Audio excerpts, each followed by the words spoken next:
Hello friends and welcome to a new video in my channel.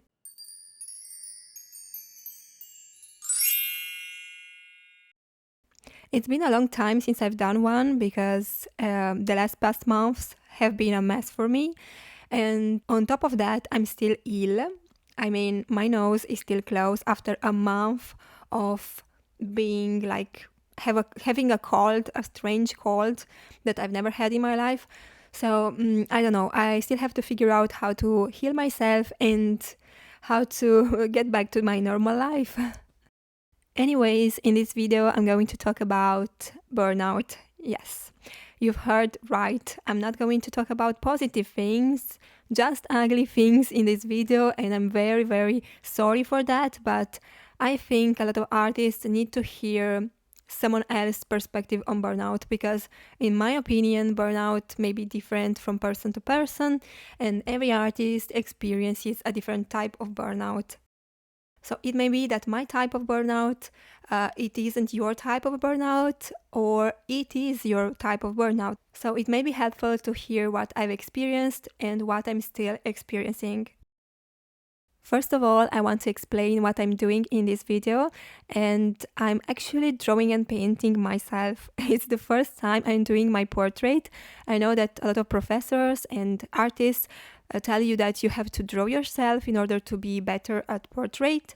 That is a very good exercise, and so on and so forth. But in my opinion, this kind of exercise, it's very cringy. First of all, I've spotted a lot of imperfections in my face, like I have a very large forehead and very roundish eyes and thin lips. Overall, I don't think I got better at portraits by doing this exercise, but I got to know myself better for sure.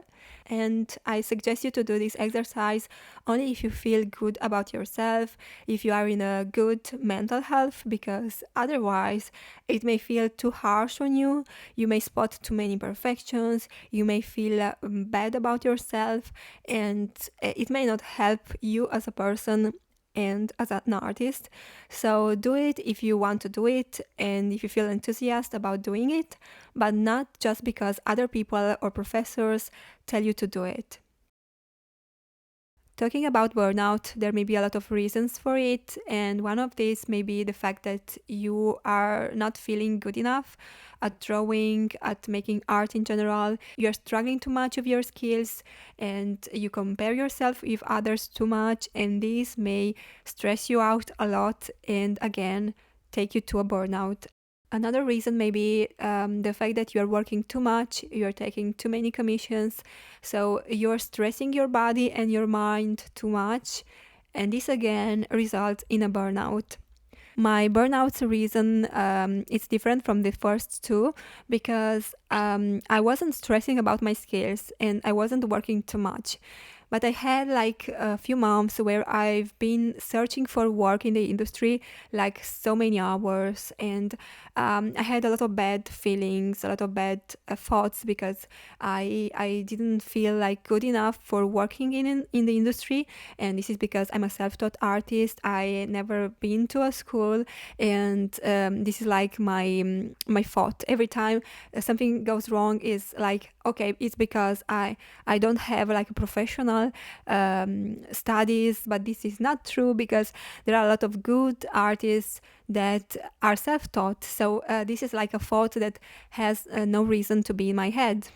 Anyways, after searching for work, I finally got a job, a very nice job. It was unexpected for me, but a French publisher contacted me to illustrate a story for their magazine. It was that number was called Fleur, that means flowers. It was a really nice story and it fitted so well my style, and I was very happy because this publisher contacted me just because my style was suitable for the story. Like, they really looked at my work and I was very happy for that.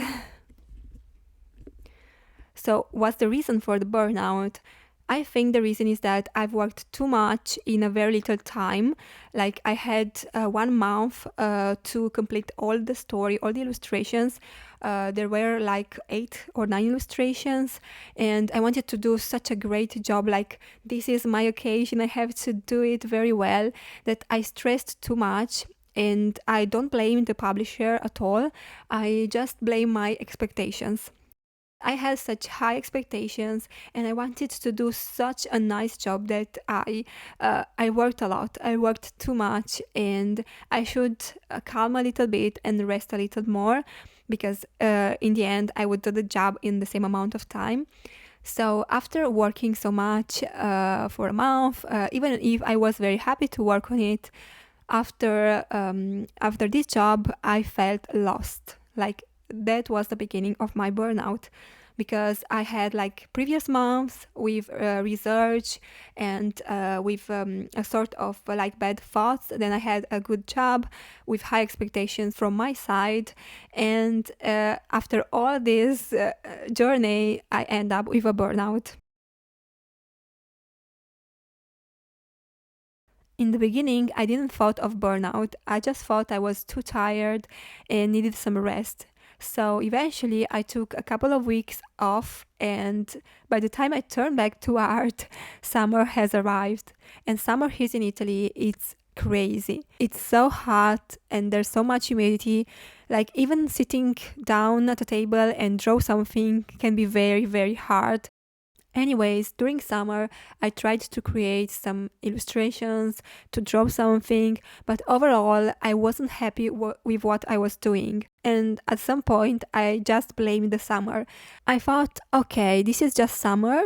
In September, everything will go well. I'll do a lot of art and drawings. So I'm going to just enjoy summer and do what I can do and draw whatever, and I'll wait September for challenges and doing more personal projects and so on and so forth. But eventually, September has arrived and nothing changes. Like, I was again unsatisfied with my art and my style. I started to think that I should change a lot of things in my art because maybe this is the reason I'm not happy with. So let's try another medium and another medium, and let's try drawing eyes in a different way and faces in a different way. But in the end, nothing clicked to me. So I started to think at some projects, and this is when I decided to start a new page of Substack called For Artists. Basically, the project was me interviewing other artists from the industry and then writing the interviews in this page so that they would be available to all artists. Of course, you can check this page if you want to read something about your favorite artists. Maybe there's some of them in the list. I did this because I've always been so inspired by other artists' stories and hearing about their personal goals and artistic projects and artistic journey as well. All these things always have inspired me to do art and to pursue a career as an artist. And I'm still very convinced that I did a very good thing for myself and for other artists. In fact, I'm still doing these interviews and dedicate my time to them. And I'm very grateful because other artists too are dedicating their time for free to write the answers to my questions. So this is the main project I came up with during my burnout, and I remember that was a very enthusiastic moment. I felt so full of energy and ideas because I was concentrating on other things rather than art and drawing. I've also started to learn more about digital art. Eventually, this became a source of inspiration for me because I was learning new things. And when you learn new things, you feel like full of energy. You want to try all the tools and do something new. So I did a couple of illustrations in digital. But I still wasn't so happy and convinced about my path, about my artistic goals. So at some point, I had to accept this feeling. And this is a bad feeling because you are accepting something that is not good for your art and for your energy and creativity. But this is it. I know that a lot of you may expect it from me a good solution to burnout, but I'm sorry to say that there's not such a good solution to it. And I'll explain you why. So I think burnout comes in our lives when we reach a certain point in our art career or when we reach an art goal. So let's say, for example, that you've always dreamed of publishing your book. and eventually you get to publish the book. So what are you going to feel after this event? You're going to feel lost. You're going to feel without any purpose and any goals because you've just accomplished your goal. So it's obvious you have to deal with new feelings and emotions and with bad feelings as well, because you have to create new goals, you have to create new purpose in your artistic life, and eventually you'll become a new artist, a new person. And this is what I think of burnout. I think it's my occasion to become a new artist, a better artist with new goals and maybe a new style, who knows. So, in conclusion, if you've experienced a burnout, please let me know in the comments how you dealt with it and how you feel at the moment. And if you've never experienced a burnout, don't be worried because it may happen, but as I said, it may bring you to another level in your art career. Personally, I'm feeling better at the moment, even if my voice isn't great, and even if I'm still not so happy with my art right now. But overall, I'm happy to talk with you and share my feelings and thoughts here in our community. I think that supporting each other is very important, also for finding new direction and new inspiration and more comprehension. And yeah, thank you for listening to me and hope you to see you in the next video. Bye.